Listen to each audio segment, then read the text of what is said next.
One kid killing the parents is a bad seed. Two kids killing the parents is a bad family.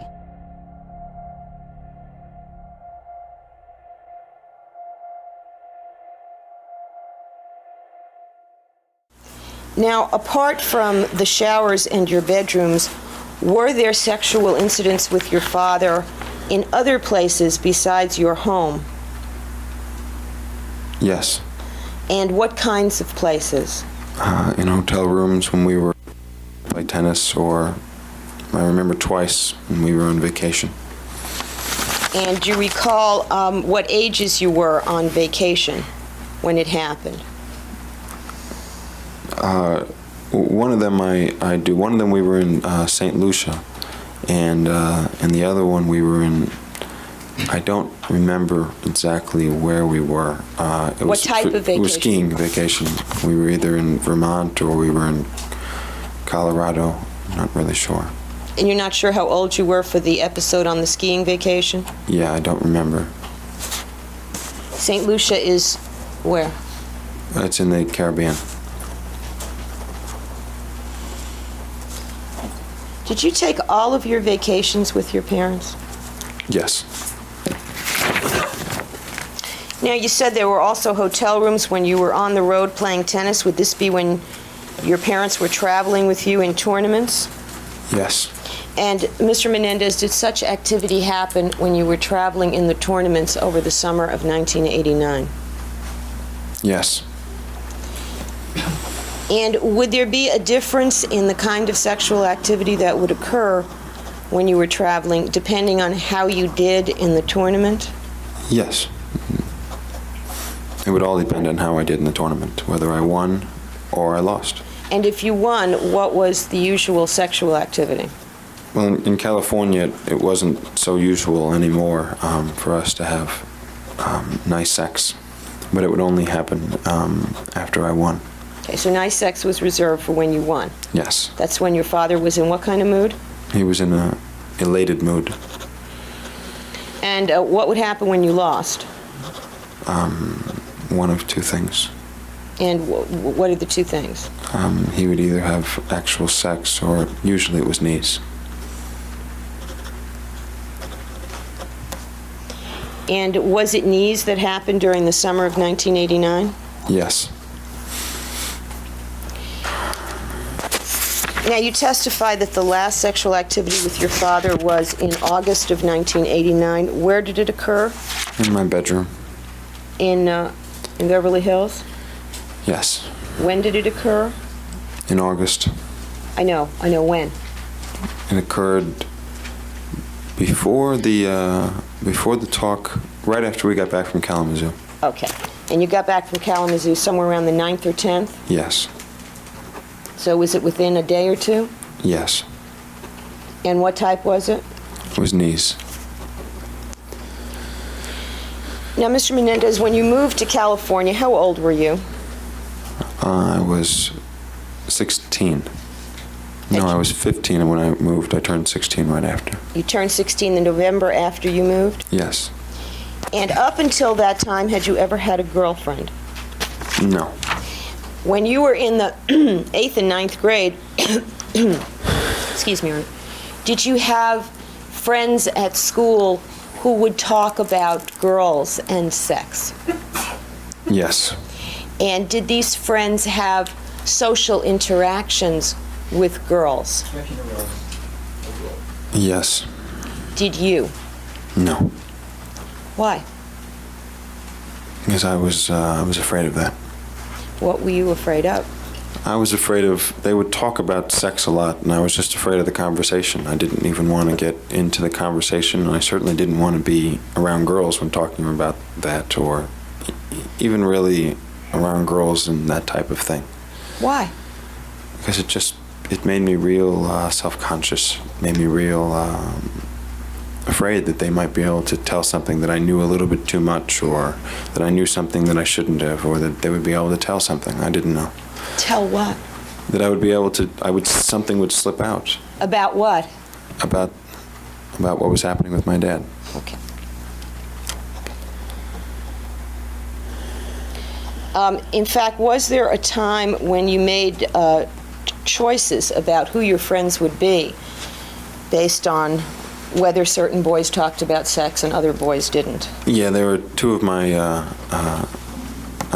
friends in school, two of my good friends in school, my only real friends, but in school they talked too much about sex, and I told them that I couldn't deal with the friendship anymore. I couldn't handle it. Were these friends trying to get you to do anything? Yes. What were they trying to get you to do? They were trying to get me to kiss a girl or have a girlfriend, approach a girl. Okay. Now, when you moved to California, did your mother start to talk to you about something that she had not previously talked to you about? Yes. And do you recall where you were living when your mother first brought this particular topic up to you? In the Oakwood apartments. So that's right after you got to California? Yes. How long did you live in the Oakwood apartments? Very short time. I don't even remember how long. A month or two? You don't remember? Not really sure. It was a very short time, because by November we were living in the Calabasas house. By your birthday? Yeah. So it couldn't have been more than 2 months. Okay. Now, while you were living in the Oakwood apartments, did you hear arguments between your parents? Yes. And what did you learn from those arguments about what was going on between your parents? That they were talking about divorce. And did you learn what the reason was why they were talking about divorce? Because my dad had an affair.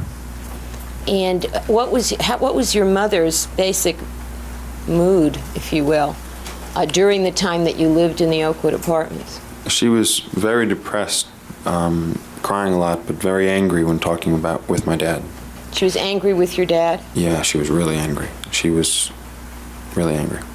Now, did they, before this time, had they ever talked about their marriage or their relationship in front of you? No. Now, were they doing this openly in front of you, or were you just hearing things? It was a very small apartment, and it was only 3 rooms, and so you could hear through the walls. But they would be in another room? Yes. They'd be in the middle room. There was a bedroom on each side of the middle room, and they'd be in the middle room. Is the middle room a living room? It was like a living room, eating room kind of a thing. And was it while you were still there that your mother brought up this topic to you? Yes. And what topic did she bring up? That she wanted me to get a girlfriend. And what did she say? She said I had to have a girlfriend within 6 months. Or? She didn't really say or. She was just made it pretty clear that something bad would happen if I didn't have a girlfriend within 6 months. And did you have any idea why she would say this to you? I assumed it was because of her image. She wanted her son. When I was younger, people would ask me in front of her, "Oh, do you have a girlfriend?" Or they would ask her in front of me, "Does he like girls?" Yet I was young, and she said, "No, he doesn't have time for that. He doesn't have that." But when we moved to California, it was a really big thing for me to have a girlfriend, and later on I found out why. But at that point, I didn't know. Okay, and did you, within 6 months, find a girlfriend? I think I didn't make the 6-month deadline, but it was just after. And what were the initials of this girlfriend, so we don't have to use her name? KS. And was this a girl that you went with twice over 2 different time periods? Yes. Now, you also said that the first 3.5 months that you were in California, there was no sexual activity whatsoever by your father. Right. Did you know why that was true? No, I had no idea. Before you left Princeton, the last couple of months you were living in the Princeton house, was your father out of town a great deal? Yes. Did you learn that he was in California most of that time? Yes. And did you understand, or did he tell you the purpose of his travels? Well, I knew that we were planning on moving to California. And at any time, did you learn that he was job hunting or job interviewing? Yes. You've testified that over the course of your childhood in New Jersey, your father would be in the city, in New York City during the week, or travel a lot. Is that right? Yes. Was he away from home more when you lived in Princeton or less than when you lived in Pennington? He was away from home more. Was he away also for longer periods of time? Yes. He traveled a lot more. I mean, he traveled a lot when we lived in Pennington. But most of the time he was just in New York, and he had stayed over there a few nights. But when we were in Princeton, he left the state a lot. So do you have many memories of him at home in the Princeton house at all? I have almost none.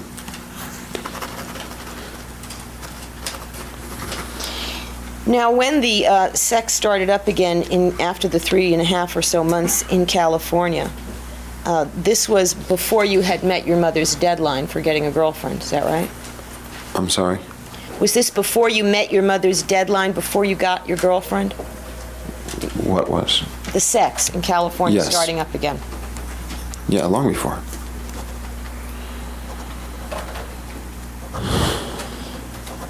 How did you feel about the relationship with that girlfriend, that first girlfriend? Well, it was like a new life for me. It was something that I had never experienced before. And suddenly I was actually happy sometimes. I felt really, I looked forward to seeing her, and I felt really warm when I was with her, and it made me really insecure at times, but it also made me feel more comfortable. And did it have any effect on your feelings about what was going on between yourself and your father? Yeah, it had a big effect. And what was that? It made me really, really despise, really hate what was happening with Dad. It made me really, really dread it, and really, really hate it. Was there something that you were worried about more so than ever once you had a girlfriend concerning the sex? Objection sustained. What were your concerns now that you had a girlfriend with respect to, well, strike that. Were there any new concerns that you had concerning the sex with your father now that you were seeing a girl? No concerns about him, just concerns about her finding out about me.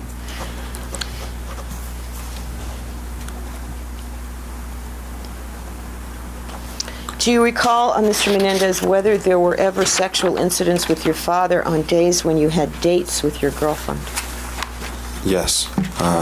Yes. And was there anything notable about that? Yes, sometimes I just refused to go out on the date. I remember one time when I was about a month after we started dating, my dad had come into my room, and I was supposed to meet her, and I called her, and I said, I was crying, and I said, I want to end the relationship. And she wouldn't let me end it because I wouldn't tell her why, but I just had a lot of confusion, a lot of problems with it. Now, you've testified that in the very early years of the sexual relationship with your father, you actually didn't have negative feelings about it because you felt it was a closeness with him? No, I didn't have very many negative feelings about him coming into my room and being with me. I didn't, when I was young, I didn't, you know, I didn't like some of the things that was happening, but I thought it was just something that I'd get used to. I thought it was me when I was younger. And so were you actively seeking or thinking of ways to end it when you were young, say under 11, or not? No, not at all.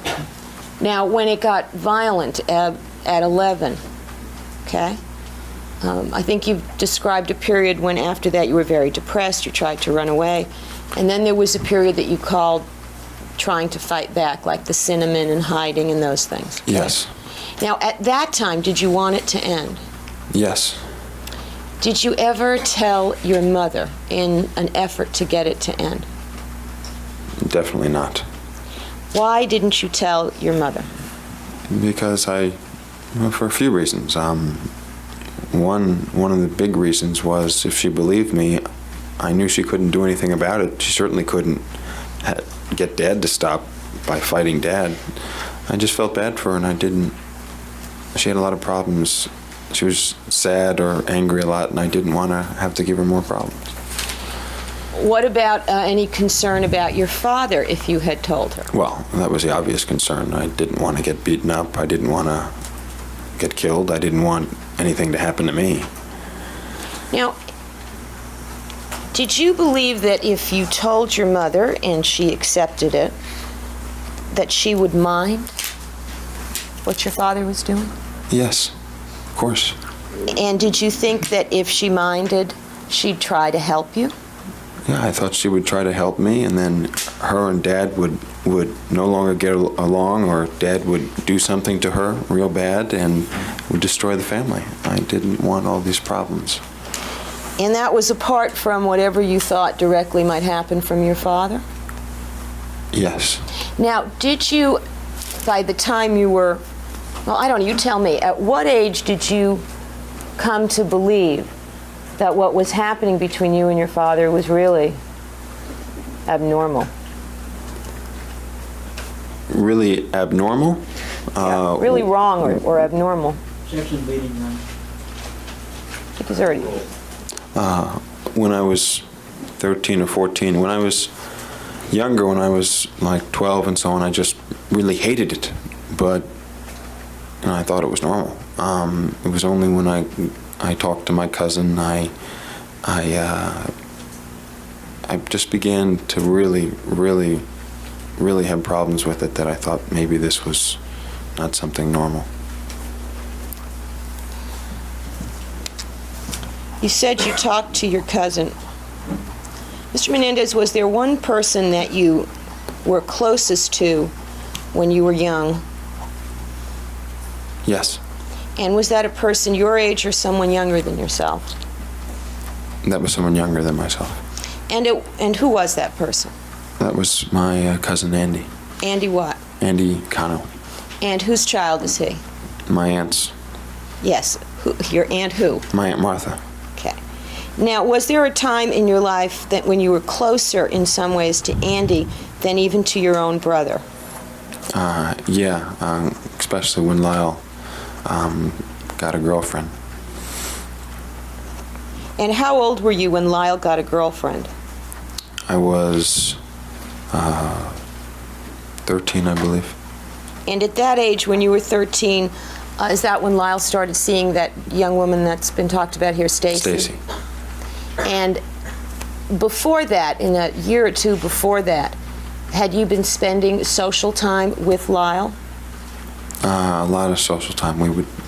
He was my only real friend. I mean, Andy and Lyle, and then I had one guy, when Brendan, who I would see every once in a while. Okay, but what were you doing with Lyle? I would go to the mall with him. We would go to the arcade a lot, and I would play soccer with him, just friendly, and roughhouse with him, and climb trees and do things. And then he got a girlfriend? Yes.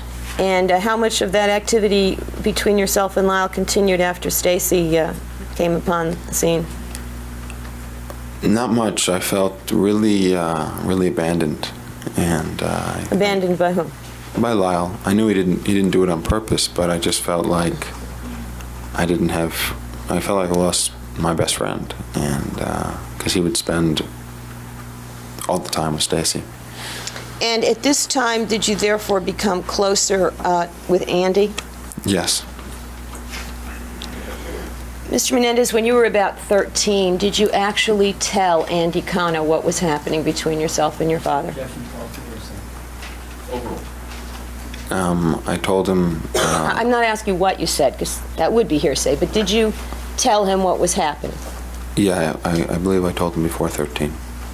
Before you were 13? Yeah. I think I told him when I was, before Lyle started dating Stacy, when I was about 12. Well, if he remembers that he was 10, could your memory be defective? Possibly my memory is defective. Possibly You're it's 3 his. years older than him, aren't you? Yeah, I think so. You've testified you were, in part, afraid to tell people. Is that right? Yes, I was very afraid. Why would you tell Andy if you were afraid to tell? Because Andy and I were having a really close relationship, and I didn't really tell him at first. I did it real slowly, getting into it. Eventually I did, but I got real slowly first because I was afraid. You're afraid of what?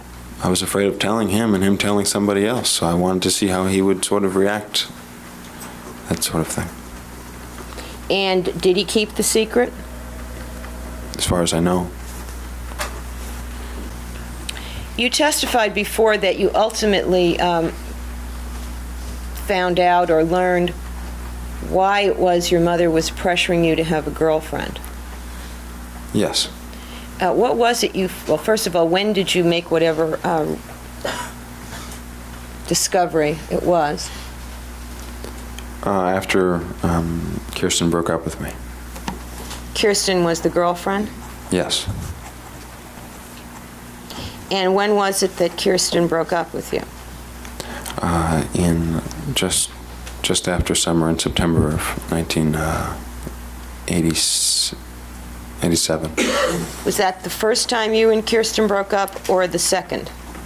That was the first time. And did you renew your relationship with Kirsten at some point after that? Yes. And when did that happen? Almost exactly a year later, in August of 1988. And how long did your relationship with her last from August of 88? About 6 months. Now, when was it? You say it was September 87 when you made this discovery? Of my mother? It wasn't like a discovery, it was just knowledge or belief of why she was pressuring me. Okay, well, how did you gain the knowledge or belief? But she was real nasty after a relationship with Kirsten and I ended, and she would say, "What, are you gay, or are you not man enough for her? You're just not a man enough person to be with her? Is this what your problem is?" She would really get down on me. So she gave you the impression that she questioned whether or not you were gay? Yes. Mr. Menendez, did you ever question in your mind whether or not you were gay? Yes. And why was that, if you know? It's because I didn't understand what was happening with my father. And what do you mean you didn't understand it? In California, I didn't understand why it didn't hurt so much and anymore, and I didn't understand. I just felt like I was having more friends because I had a car and I was able to play tennis with them, and I was a little bit more independent, and I felt like I was supposed to be stronger, and I would still be doing this with Dad, and I wouldn't scream at him or fight back with him because I was afraid, but I still thought I should have, and I would still be able to have an orgasm.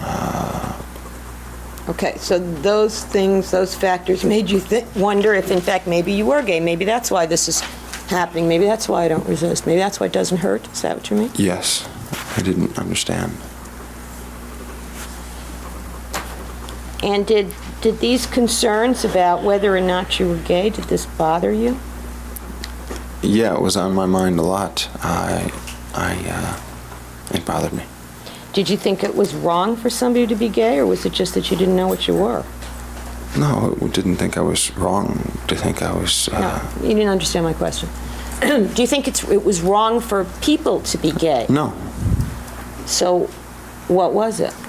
It was just that I was confused, and it was difficult for me. My mom made it seem like it was worse than death to be gay, and I didn't think I was. I didn't know. I really didn't understand. Did you like girls? Yes. Were you attracted to girls? Yes. And eventually, did you have intimate relationships with girls? Yes. You said your mom made it sound like the worst thing in the world. Did your father make gay jokes? Yes. Did your father call you a particular name associated, a negative name for gay Yeah, he people? called me a faggot. Did he call you that a lot? Yeah, he either called me a fag or a faggot. He used both of them. He hated gay people, and he absolutely refused to accept that what was happening between us. He just said that it wasn't any of that. He hated that. Without naming him, was there a relative on your mother's side of the family that was perceived by the family as being gay? He was gay. Okay. Well, we didn't know that. We just felt that he was. Okay. And how did your father talk about or treat that particular individual? He ridiculed him, made fun of him, talked a lot behind his back, would say things like, you don't want to be, I don't want to say his name, you don't want to be like this person. He would, one time I remember Lyle bought the same color and basically the same type of shoe as this person was wearing. And he made fun of Lyle for the longest time for it. For getting the same kind of shoes as the relative? Yeah. Now, what did you think when your father, who is having sex with you, is taunting you with being gay? I was real confused. I didn't think that what Dad and I was doing was a gay thing. I thought it was just what Dad and I was doing, and but it made me real confused because it didn't hurt like I thought it should anymore, and so I didn't understand. When your father called you faggot, did you ever answer him back in your head? Yes. What did you say? I said, well, then what the hell are you? Now, when you were 13 to 15 and the rough sex was happening, did you, based on things your father was doing, did you form some opinion about his experience in these matters? I didn't hear the first part of the question. Are you hearing okay right now? Yeah. Your Honor, perhaps we could take a break briefly. Okay.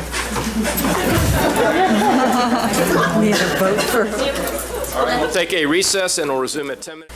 Mr. Menendez, I want to take you back to Muncie, New York, when you lived there.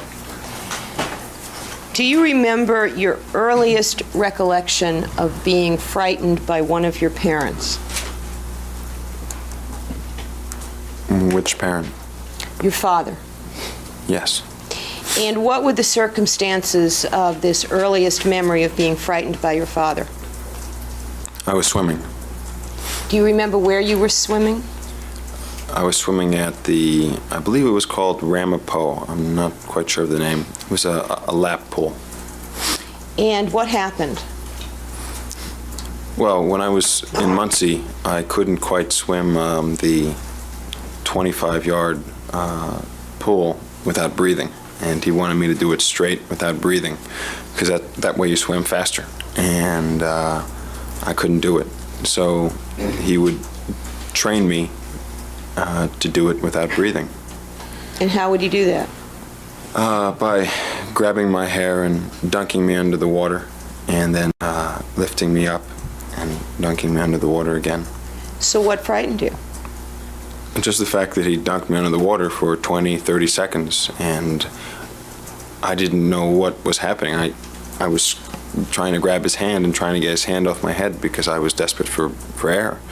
But he felt that I had to just be on the brink of desperately needing air, and then he would lift me up so I would train my lungs to be able to expand and expand. Did you enjoy this experience? Oh, it was really scary because I thought he was going to kill me, not intentionally. I just thought that I was going to drown underneath the water because I was down under there so long, and I didn't think he understood that I couldn't breathe sometimes, and he would lift me up in the air, and I would be able to gasp for water, and then he'd put me Gasp back, for water? gasp for air, and then he would put me down underneath the water again, and I just didn't have enough time to get air.